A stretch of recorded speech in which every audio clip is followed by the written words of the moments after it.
All right, guys, how we doing today? I am your Emperor, Crown Fiend, and today we're going to be coming at you guys with what if Natsu and Deku were in Mass Effect. Now, I'm going to go ahead and just let you guys know right now, this is not an isekai series whatsoever. These characters will be born in the Mass Effect universe. So, with that, let's go ahead and get into this. So I'll be starting off with Natsu's perspective, and then I'll be switching to Deku's perspective, but my boy Hollow Panther will be covering Deku's story. I'll be covering Natsu's story. So, go ahead, introduce yourself, my boy. Yo, what's good, my fellow Hollows? It's your boy, the Hollow Panther. I hope you like our collab. Now I'm switching it to my boy Crown. Alright, so, with the introductions out of the way, I hope y'all enjoy this amazing What If. It took a lot of work and scripting to make this happen, so let's get this started. Alright, so, let's get into this. Natsu will be born to a low-tier family on Earth. One day, at the age of 5, Natsu's family would be caught in the crossfire between mercenary groups going at each other, and his parents are killed. Although Natsu would survive, thanks to his older brother Zeref's quick thinking and fast movements, putting Natsu in a safe place.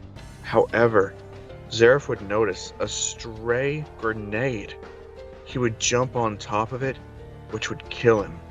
He would shield Natsu from the grenade blast. Realizing they just killed a child, the mercenaries run off and leave Natsu in the alleyway, full of tears, hungry and cold.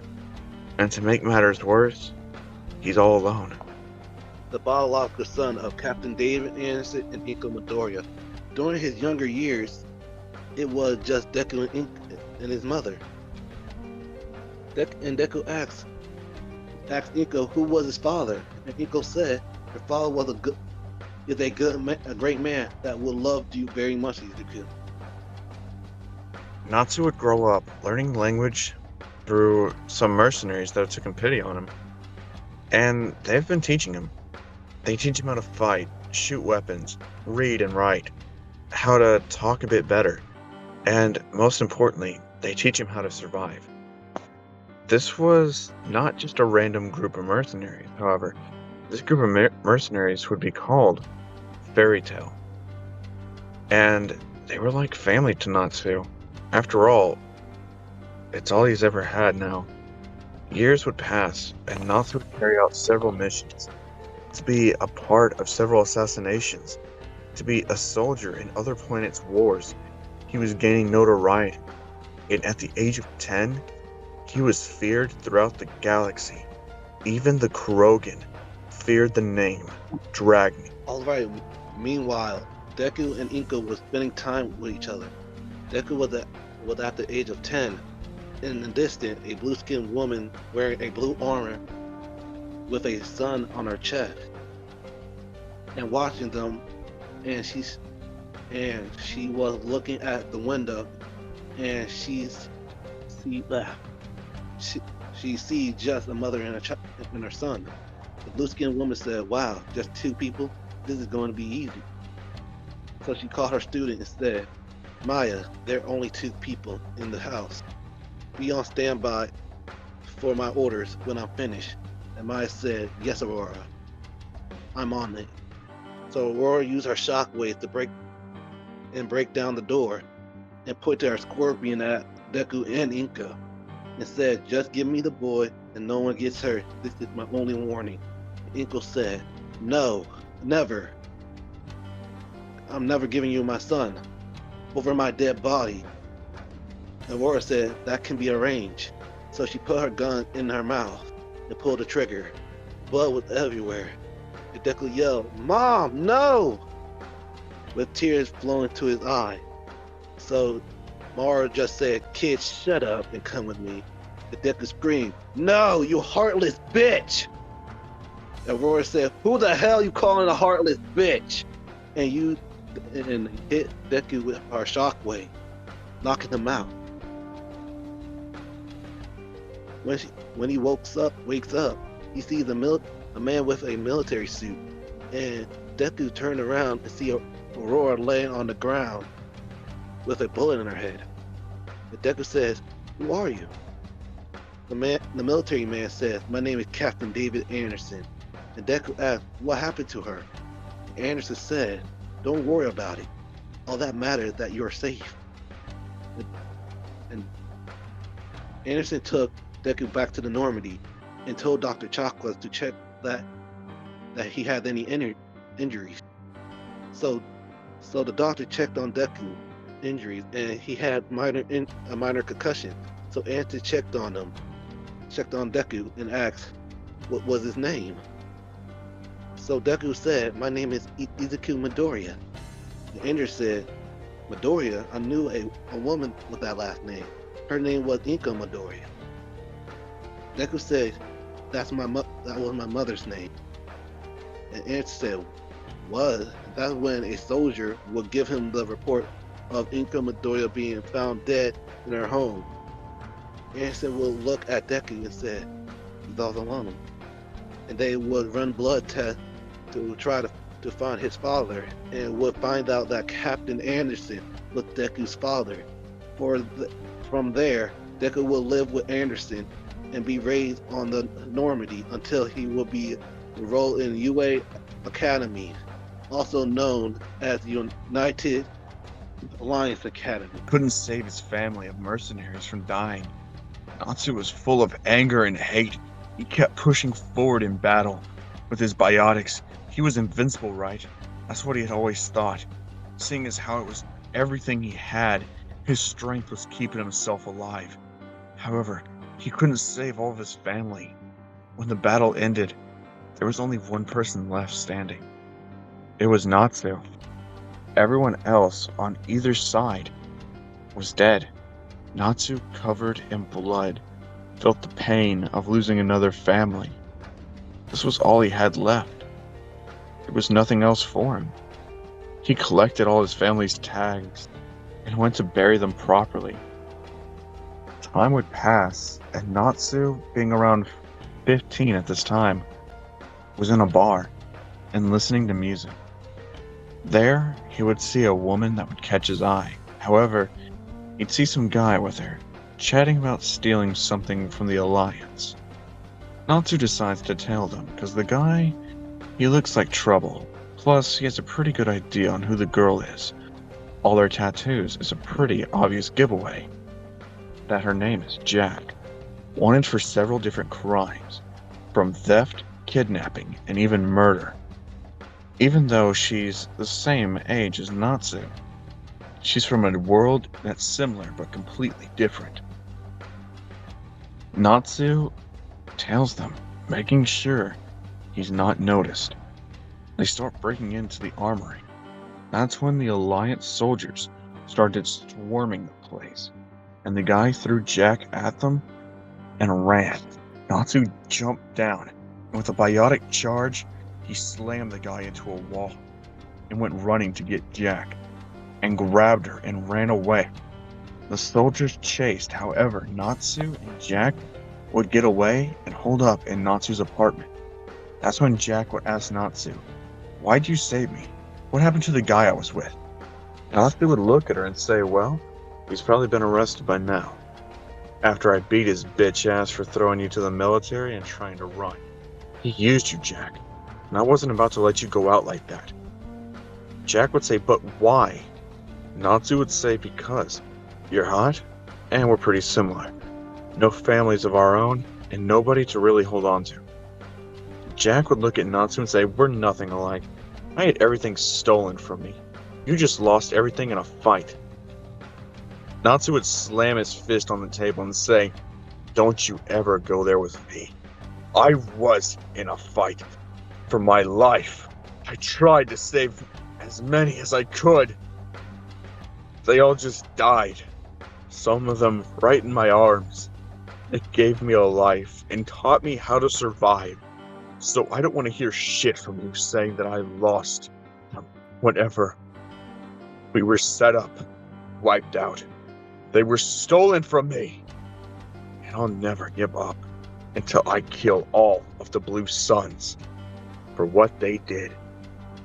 Jack would tell him that he's got issues, but then again, so does she. How about they make a little team and make some money and get revenge? Natsu would smile and say, "I'll drink to that." 3 years would pass, and Natsu and Jack would have a romantic relationship together, and would be wanted by the Alliance and Cerberus. They'd be on the run and watching each other's backs until one day, when they would be hitting a Blue Suns camp, the Alliance would show up and start taking people out and arresting others. Natsu and Jack would run, but there was just so many. So Natsu made sure Jack got away and surrendered to the Alliance. From there, he'd be put in a cell for a few days. But he'd have a visitor. A man in a full military suit would come in and talk to Natsu, who was 18 now. The man would say, "My name is Captain David Anderson, and I'm here to make you a deal in exchange for a full pardon.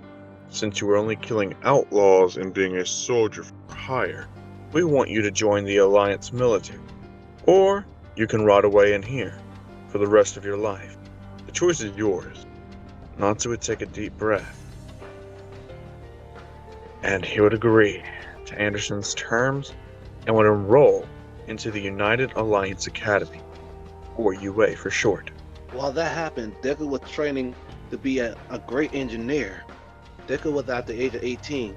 He already learned Overload, Combat Drone, Cryo Blast, Inferno Blast, and Combat Turret, and also Energy Drain. So, one of his training missions, he was on fighting a bunch of Eclipse mercs, and Deku saw a woman with short blonde hair, with her was a bunch of Asari commandos, and they were fighting a bunch of Blood Pack mercs.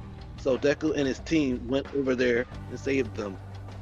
Deku used Overload to take down their shields, while the blonde-haired woman used Nova to take them out. A few hours later, they finished off the Blood Pack and the Eclipse, and Deku said, "Are you okay?"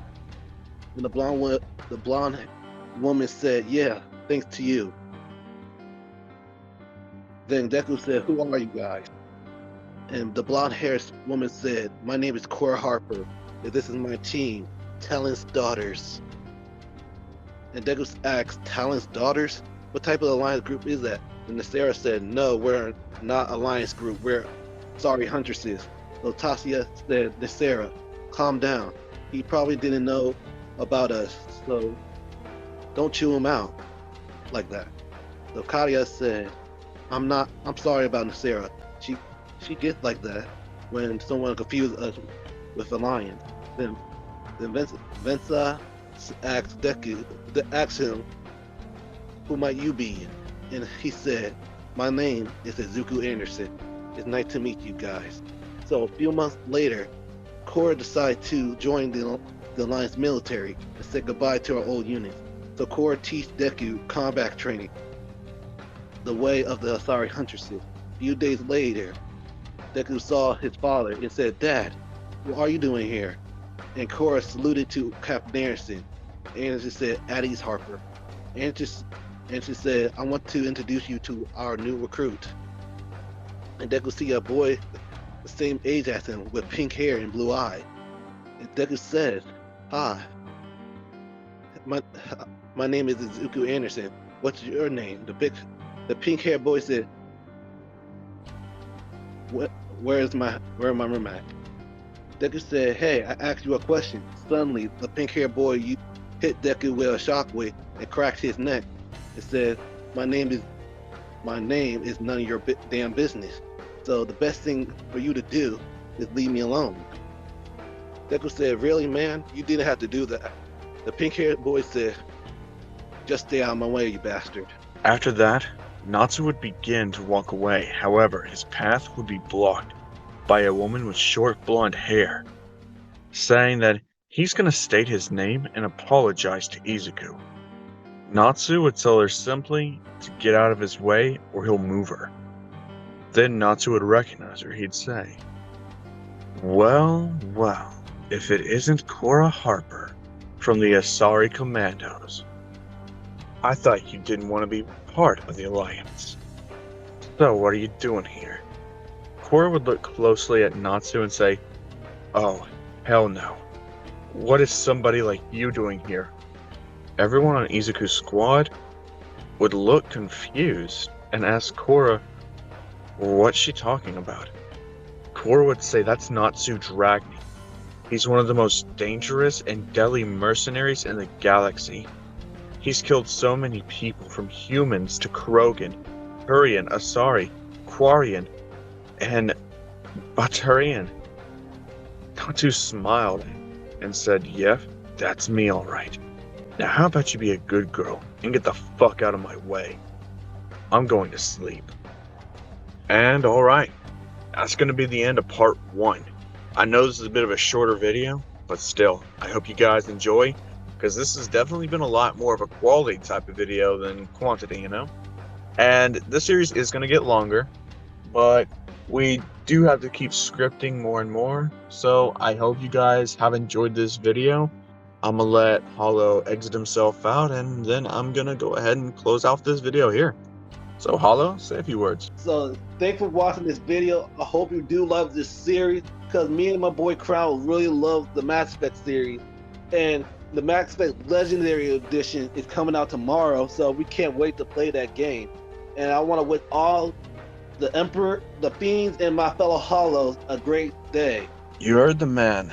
The Mass Effect Legendary Edition comes out at the time of this recording in about 6.5 hours.